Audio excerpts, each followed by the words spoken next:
Santa কোথায় গিয়ে দাঁড়ায় দেখুন।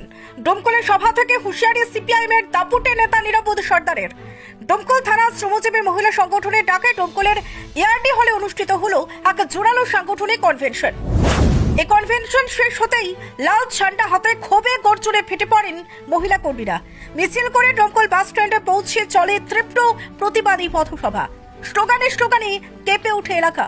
মানুষ যখন বিপদে তখন রাস্তায় সিপিআইএম, রাস্তায় লড়াকু মহিলারা।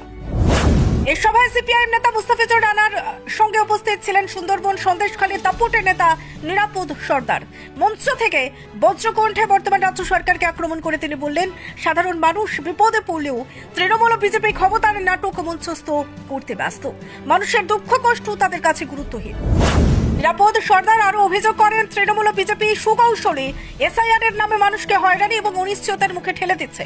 পাশাপাশি ধর্মের নামে হিন্দু মুসলিম বিভাজনের রাজনীতি করে রাজ্যকে অশান্ত করার চক্রান্ত চলছে বলেও তথ্য দাগেন তিনি। তার বক্তব্যে স্পষ্ট হুঁশিয়ারি, তৃণমূল এবং বিজেপির রাজনীতি এখন থেকে ধস নামতে শুরু করেছে। শূন্যের স্বপ্ন দেখানো ছেড়ে দিন। লাল ঝান্ডা কোথায় গিয়ে দাঁড়ায় তা রাজ্যের মানুষ খুব শীঘ্রই দেখবে। এই সভা থেকেই আন্দোলন আরো তীব্র করার ডাক দেন সিপিআইএম নেতৃত্ব। ব্যুরো রিপোর্ট, বাংলার বার্তা। শূন্য পূর্ণ খাটবে না, শূন্য ভুলে যান আপনারা। কোথায় গিয়ে বামপন্থীরা দাঁড়াবে সেটা ওরা আঁচ পেয়েছে। আপনারা দেখেছেন যে আমাদের রাজ্য জুড়ে এই সময়ে তৃণমূল বিজেপি একটা বাইনারি তৈরি করার চেষ্টা করছে। তাদের নাটকটাকে মানুষের সামনে সবসময় উপস্থিত করে রাখার চেষ্টা করছে, যাতে মানুষ অন্য কাউকে দেখতে না পায়। আমরা এই সময় দেখেছি যে মানুষ যখন খুব বিপদের মধ্যে, তখনও তারা মানুষের কথা না ভেবে তারা দুজনের নাটকটাকে মানুষের সামনে উপস্থিত করার চেষ্টা করছে।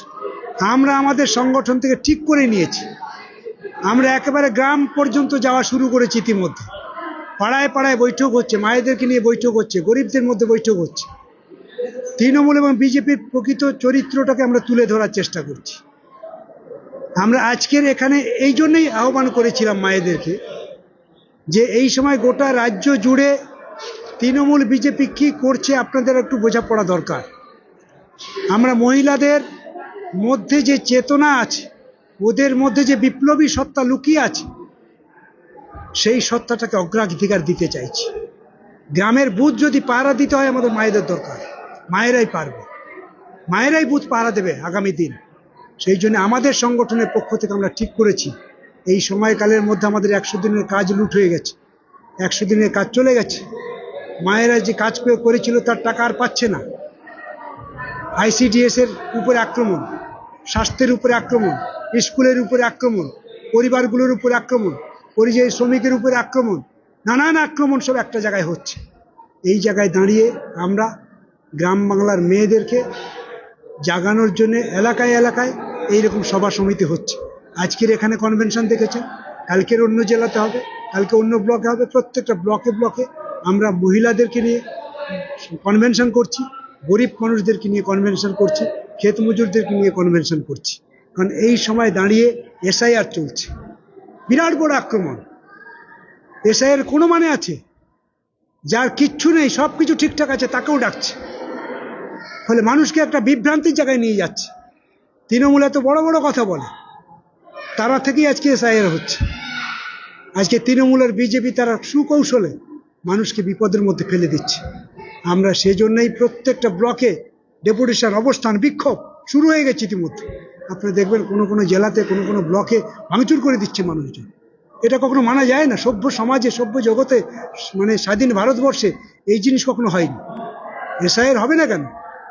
হোক, কিন্তু এই যে এসআইআর হচ্ছে পশ্চিমবঙ্গে, হিন্দু মুসলমানকে কিভাবে বিভাজন করছে, এই যে রাজনীতি, এর চাইতে জঘন্য আর কিছু হতে পারে না। আগামী 26-এ নির্বাচন হবে। এই নির্বাচনটাকে মানুষ কিভাবে দেখছে, মানুষ কার দিকে যাচ্ছে, নানান সমীক্ষা নানান সময় বেরোচ্ছে। আপনাদের পক্ষ থেকে অনেক সমীক্ষা করেছেন, আপনারা সোশ্যাল মিডিয়া অনেক সমীক্ষা করেছে। আমরা এই সোশ্যাল মিডিয়ার সমীক্ষা তাদের মতন করে করি। আমরা এইটাকে নিয়ে তর্ক বিতর্ক বিশ্লেষণ করতে চাই না। কিন্তু এবারে পশ্চিমবঙ্গে আপনারা দেখেছেন, সম্প্রতি কদিন আগে মানে বাংলা বাঁচাও যাত্রা হয়েছে। কিভাবে মানুষ পাহাড় থেকে সুন্দরবন পর্যন্ত অংশগ্রহণ করেছে, আমরা ভাবতেই পারিনি। এই বাংলা বাঁচাও যাত্রায় মানুষের মধ্যে এত ভিড়, মানুষের মনে গেঁথে গেছে। যুবরা মনে করছে ওর দাবিটা ওর মধ্যে আছে, মহিলারা মনে করছে ওদের দাবিটা ওই স্লোগানের মধ্যে আছে, ক্ষেত মজুররা মনে করছে ওই স্লোগানের মধ্যে আমার 100 দিনের কাজ লুকিয়ে আছে। ফলে মানুষকে আর বলতে হয়নি, মানুষের ঢল নামছে।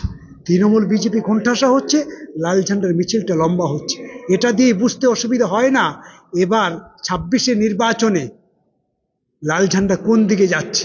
এটা বুঝেছে তৃণমূল আর বিজেপি, আর বুঝেছে বলেই এসআইআরটাকে এই জায়গায় নিয়ে যাচ্ছে। বুঝেছে বলেই ওদের এত গাত্র দেওয়া হচ্ছে। ওরা বুঝতে পারছে যে আগামী 26-এ নির্বাচনে তৃণমূল বিজেপি খুঁজে পাওয়া যাবে না, শূন্য পূর্ণ থাকবে না, এবার শূন্য পূর্ণ খাটবে না, শূন্য ভুলে যান আপনারা। কোথায় গিয়ে বামপন্থীরা দাঁড়াবে সেটা ওরা আঁচ পেয়েছে, ওদের অঙ্ক মিলে যাচ্ছে। এবার এই রাজ্যে প্রধান নির্ণায়ক শক্তি হতে চলেছে বামপন্থীরা, বামপন্থীদের জোট, লাল ঝান্ডা তার নেতৃত্বে আছে। সেই জন্য তৃণমূল বিজেপি এখন থেকে তাদের কাম ডাউন কিন্তু শুরু হয়ে গেছে। যত দিন যাচ্ছে দেখবেন, পাড়ায় যান লাল ঝান্ডায় ভিড়, ব্লকে যান লাল ঝান্ডায় ভিড়, জেলায় যান লাল ঝান্ডা ভিড়। লাল ঝান্ডার পাশ থেকে মানুষ আর সরতে চাইছে না। মানুষ গেঁথে নিয়েছে মনে মনে, আমাকে বাঁচতে গেলে আমার সন্তানের ভবিষ্যতের জন্য, চাকরির জন্য, শিক্ষার জন্য লাল ঝান্ডা দরকার। তাই আগামী দিন লাল ঝান্ডাই মানুষের ভবিষ্যৎ। কলকাতা থেকে কেরল কিংবা ব্যাঙ্গালোর যাওয়ার কথা ভাবছেন? টিকিট বুকিং নিয়ে চিন্তিত? এখন চিন্তা করা ছাড়ুন, কারণ আপনাদের জন্য বাপি ট্রাভেলস নিয়ে এসেছে বিমানের টিকিটের দারুণ সব অফার। বিশেষ করে কেরলের বিমানের টিকিটের উপর থাকছে আকর্ষণীয় সব অফার। বাপি ট্রাভেলস দেশের যে কোনো জায়গায় যাওয়ার জন্য খুব কম খরচে বিমানের টিকিটের একমাত্র বিশ্বস্ত প্রতিষ্ঠান। তাহলে আর দেরি কিসের? আজই চলে আসুন আমাদের ঠিকানায়। আমাদের একমাত্র ঠিকানা ডোবাপাড়া, জুরানপুর, ডোমকল, মুর্শিদাবাদ। অথবা বিশদে জানতে কল করুন 9775750808 অথবা 9775757508 এই নম্বরে। বাপি ট্রাভেলস, আপনার স্বপ্নের সফরের সঙ্গী।